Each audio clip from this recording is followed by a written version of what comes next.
Buenos días, mi nombre es Yanavi Pérez. El día de hoy les voy a hacer una explicación sobre los atributos de la biodiversidad del ecosistema de páramo. Soy de la maestría de Política, Derecho y Gestión Ambiental. Estos son los temas que explicaré, los atributos de biodiversidad del páramo. Para explicar la composición de este ecosistema, tenemos la diversidad de la comunidad. En cuanto a flora, tenemos aproximadamente más de 4.000 especies de diferentes plantas y de estas 4.000 especies, 60% de estas especies son endémicas. Entre estas tenemos las más conocidas como el frailejón, tenemos también algunos pastos que se llaman macollas, otros arbustos de páramo, algunos árboles pequeños o enanos que le llaman como el manzanillo, entre otros. Otra de las composiciones de este ecosistema es la relación entre las especies nativas y las especies exóticas. Una de las especies nativas más conocidas es el frailejón, que solo crece 1 centímetro al año, o sea, su crecimiento es muy lento. Por otro lado tenemos las especies exóticas como el retamo espinoso, que es de una propagación demasiado rápida y esta clase de especies ya están entrando. Otra de las cosas de especies exóticas que están introduciendo estos páramos es la ganadería, o sea, todo lo que son vacas, cabras y también unos cultivos de agricultura, lo cual hace que estas especies que no son propias de este ecosistema empiecen a abarcar demasiado y a quitarles espacio, nutrientes a las especies endémicas de este sitio. Otro de los atributos del ecosistema que se va a analizar del páramo es la estructura. Esta empieza con los rangos de edad de los individuos que tenemos en este ecosistema. Ya hablamos de las partes de flora y la de fauna. Más o menos, este páramo se piensa que es un ecosistema bien antiguo y viejo, digámoslo así, debido a que los frailejones, se han hecho estudios de que muchos de los frailejones pueden llegar a vivir entre 300 a 400 años. Los de los más cercanitos que han encontrado son de 40 años, pero hay otras especies, como yo les decía, sobre los arbustos, que pueden durar entre 2 a 10 años, otros como las macollas pueden durar hasta 20 años, pero de las más antiguas son los frailejones.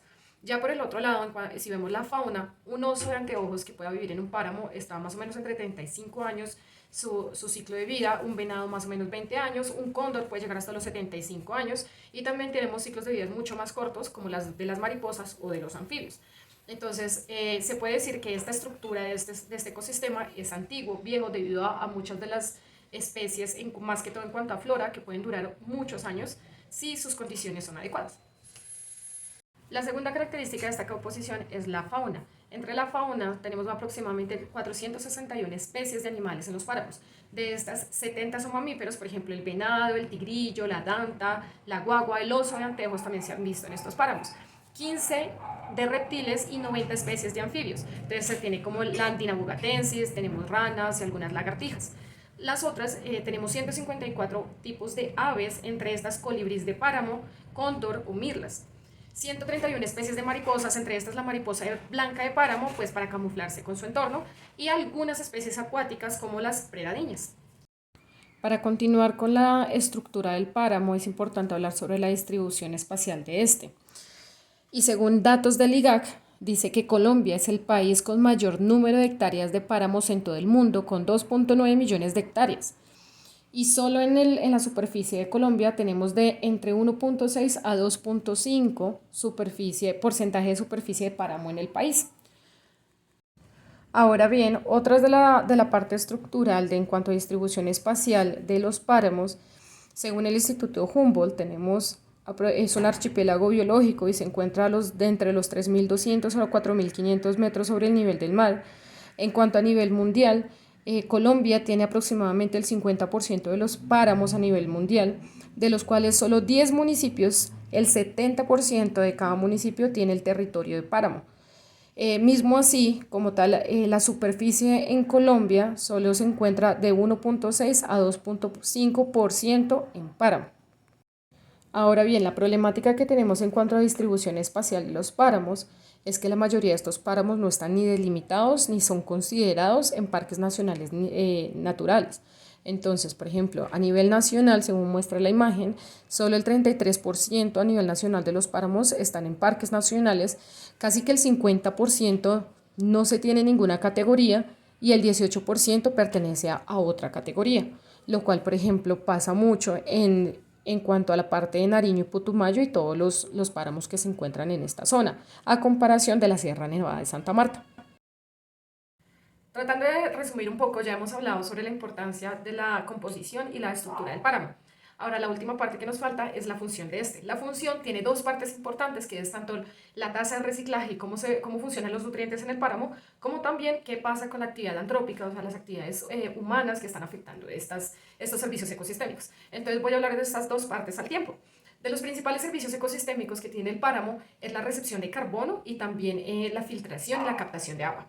Voy a empezar con la parte de carbono. En la parte de carbono tenemos dos partes importantes. La primera es la captación de CO2 que se está teniendo gracias a las especies nativas de este páramo. Hay algunas especies que ya hablamos anteriormente, como los arbustos, el manzanillo, el frailejón. Este tipo de especies, por hectárea, en un año están captando 2 toneladas de dióxido de carbono. Eso es a veces mucho más que lo que se está captando en el bosque tropical.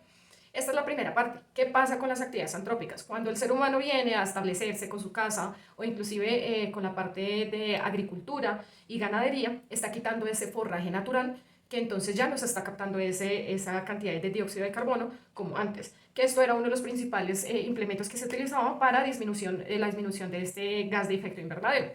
La segunda parte del dióxido de carbono, o bueno, de la parte de carbono, es que en el suelo hay una gran cantidad de carbono de la primera capa, dicen que es mucho más grande la capa de carbono que en el bosque tropical.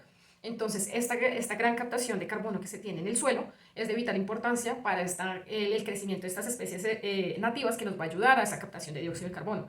Y como dije, la interacción del ser humano no está ayudando mucho en esto. Estas especies también son muy específicas en cuanto al clima y las condiciones medioambientales que tienen que tener para crecer. Una de estas, pues gracias al calentamiento global que se está viendo en los últimos años, algunas de estas especies se han empezado a disminuir tanto en tamaño o en población, lo cual es preocupante.